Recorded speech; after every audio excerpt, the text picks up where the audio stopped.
বিষয়টা হচ্ছে আপনারা অবগত আছেন, সারা ভারতবর্ষের মানুষ অবগত আছে, ভারতের দ্বিতীয় মুসলিম তীর্থভূমি জানার জন্য ফুরফুরা শরীফ পীর আবু বকর সিদ্দিকী রহমাতুল্লাহ আলাইহে তানার আজকে ওফাত দিবস। তিনি আজকের দিনে ইন্তেকাল করেছিলেন, মারা গিয়েছিলেন। আমার ফুরফুরা শরীফে হযরত ছোট হুজুর পীর রহমাতুল্লাহ দরবার শরীফের সম্মুখে আজকে ৩রা চৈত্র বিশেষ একটা অনুষ্ঠান হয়, কোন ইফতারের মজলিস হয়। পশ্চিমবাংলার অভিভাবিকা মমতা ব্যানার্জি তিনি আসলেন, তিনার সঙ্গে আমি সাক্ষাৎ করলাম, আমি তিনার জন্য দোয়া চাইলাম, তারা দীর্ঘায়ু কামনা করলাম এবং বাংলার মানুষের জন্য যাতে কাজ করে, সাম্প্রদায়িকের বিরুদ্ধে যাতে উনি লড়ছেন তার জন্য আমি দোয়া চাইলাম এবং ওনাকে বললাম সাম্প্রদায়িকের বিরুদ্ধে আপনি লড়ছেন, বাংলার মানুষ আপনার পিছনে আছে, এটা থাকবে বলে আমি মনে করি। আপনি কয়েক মিনিট পরে বেরিয়ে চলে এলেন এবং পরে একটা খাম দিয়ে এলেন, কেন? খামে কি ছিল? হ্যাঁ, দারুণ প্রশ্ন করেছেন আপনি, দারুণ প্রশ্ন করেছেন আপনি, তো ভালো জিনিস, সত্যি ওই জন্যই আপনারা রিপোর্টার। আমি ওই খামটা দিয়ে এলাম যে আমাদের ওই জায়গায় মমতা ব্যানার্জির অর্ডার ফুরফুরা শরীফের আমি যাব, আমার বড় ইচ্ছা ফুরফুরা শরীফের পীর জাদা পীর সাহেবদের সঙ্গে আমি ইফতার করব। ওখানে দু একজন তারা এর আগে মানে বামফ্রন্টের ক্ষমতা থাকা অবস্থা থেকে এই মমতা ব্যানার্জিকে অকথ্য ভাষায় গালাগালি দিয়েছে, সমালোচনা করেছে এবং ওই ফুরফুরা শরীফের পীর সাহেব, বয়স্ক যারা পীর সাহেব, তারা মানে মমতা ব্যানার্জি তাদের সাথে দেখা করতে যেতেন, যার জন্য তাদের ঘরেও অকথ্য ভাষায় মানে খারাপ ভাষা ইউজ করেছে। যারা এককালে বলেছিল যে আমার বিষয় নিয়ে মুখে দাদা হুজুর অন্তরে দিদি হুজুর, ওনারা একসময় বলেছিল ও খড় খাবে না গাদায় পিঠ ঘষবে, কিন্তু আমি দিয়ে এলাম যে আজকের দিনও ওনার সঙ্গে ২ নম্বরই করা হলো, এই পবিত্র রমজান মাসে ২ নম্বরই করা হলো। আমি চার্টটা দিয়ে এলাম, কতজন গিয়েছিল কতজন যায়নি। ওখানে গিয়েছিল খুব জোরে জোরে 19 থেকে 20 জন ব্যক্তি গিয়েছিলেন, আর বাকি যারা ছিল তাদের ঘরে ড্যামি পীরজাদা বানানো হয়েছে, ড্যামি পীরজাদা, যারা ফুরফুরা শরীফের পীর সাহেবদের আমাদের বংশের কেউ নাই। যারা বয়স্ক বয়স্ক পীরজাদা, পীর ইসমাইল সিদ্দিকী, নাম বলবো একটা করে, নাম বলবো বলেন, পীর ইসমাইল সিদ্দিকী, পীর হোসেন সিদ্দিকী, হ্যাঁ, পীর সত্তার সিদ্দিকী, পীর কি বলে শেখবাতুল্লাহ সিদ্দিকী, পীর আব্দুল্লাহ সিদ্দিকী, মানে একটা নাম বললে 28 জন ঠেকিয়ে দেবো।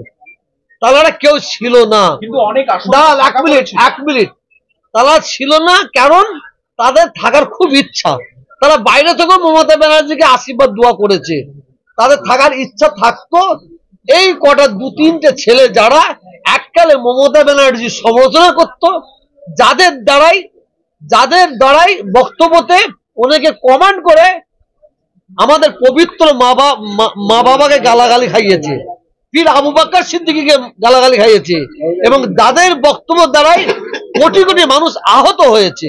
আর সেই তাদের পাশে গিয়ে এরা ইফতার করতে ঘৃণাবোধ করে ওই জন্য ফিরে এসেছে, ওই জন্য যায়নি, কিন্তু মমতা ব্যানার্জিকে মনে প্রাণে তারা ভালোবাসে, আশীর্বাদ করেছে। আজকে যারা ছিলেন তারা কিন্তু খুশি, তারা বললেন যে তারা মেহরাব সিদ্দিকী থেকে আরম্ভ করে কাসেম সিদ্দিকী, যে আমরা এতদিন মুখ্যমন্ত্রীকে মমতা বন্দ্যোপাধ্যায়কে সামনাসামনি পাইনি, আজকে আমাদের অভাব অভিযোগ জানতে পেরেছি, আগে একজনের মাধ্যমে জানতে পারতাম, সে একজনটা কে তারা না বললেও ব্যাপারটা হচ্ছে গাছে উঠবো না বড় পাখি লোবো, গাছে উঠবো না বড় পাখি লোবো।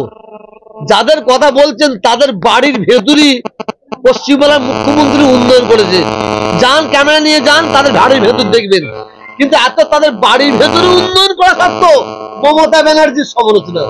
এরা আজকে মমতা ব্যানার্জি আছে, কালকে থাকবে না, কালকে থাকবে না। এরা ঘন্টা পর ঘন্টা এরা গিরগিরের মতো রং চেঞ্জ করে বলে আমি জানি। আর কিছু বলার আছে বলুন। আসন ফাঁকা ছিল আজকে কেন? মুখ্যমন্ত্রী আসার পরেও আমরা যেটা দেখলাম অনেকগুলো আসন ফাঁকা ছিল। আসন ফাঁকা ছিল, আপনারা আরো লক্ষ্য করে দেখেছেন, যখন দেখছি আসন ফাঁকা আছে, আমি তো বাইরে দাঁড়িয়ে আছি, আমি দেখছি, তখন দেখি সাধারণ যারা ব্যক্তিরা দাঁড়িয়ে ছিল তাদের 2-4টে করে লাইন দিয়ে ঢুকাচ্ছে, আমি নিয়ে চোখে দেখেছি। কেন এই অবস্থা হলো কেন? এই অবস্থা হলো এই ফুটপাত ওই 2-3 জনের জন্য হয়েছে। কারা এই 2-3 জন? কারা করলেন? হ্যাঁ, মমতা বন্দ্যোপাধ্যায়ের সঙ্গে প্রতারণাটা কারা? এই 2-3 জন কারা? মমতা ব্যানার্জির সঙ্গে প্রতারণা করেছে সর্বপ্রথম যদি বলতে হয় জানাকে ওনারা দায়িত্ব দিয়েছিলেন, সেটা তিনি জানেন। জানাদের দায়িত্ব দিয়েছিলেন, তারাই করেছে প্রতারণা। আপনি বিশ্বাস করেন, মানে ওখানে এমন ছেলে আছে, ছেলে দাঁড়িয়েছিল, যে ছেলেটার ভাবমূর্তি বাংলায় মোটেই ভালো নাই, আপনি ফুরফুরা শরীফে আপনি এখান থেকে একটু যে বলুন, ভাই আমি চিটিংবাজদের বাড়ি যাব, সঙ্গে সঙ্গে ওই ছেলেটার দিকে আঙুল তুলে দেখিয়ে দেবে। ভাই আমি চিটিংবাজদের বাড়ি যাব, সঙ্গে সঙ্গে আঙুল তুলে দেখিয়ে দেবে।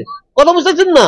আর মমতা ব্যানার্জি তো জানে না, উনাকে বলছে এটা পীর সাহেব, এটা পীরজাদা, এটা পীর সাহেব বলছে, উনি নমস্কার করছেন। কথা বুঝতেছেন না? আর সিট ফাঁকা বলেছেন, আপনি ঠিকই বলেছেন, আমি নিজে দেখেছি সিট ফাঁকা ছিল, 19 থেকে 20 জন গেছে। তো যখন ফাঁকা আছে, পশ্চিমবাংলার মুখ্যমন্ত্রীর চোখ তো মারাত্মক চোখ, ওই চোখটাকে আড়াল দেওয়ার জন্য কিছু প্রশাসনের মানুষ আমি দেখেছি লক্ষ্য করে, তারা লাইন দিয়ে সব ঢুকাচ্ছে ওই সিটগুলোকে ভর্তি করে।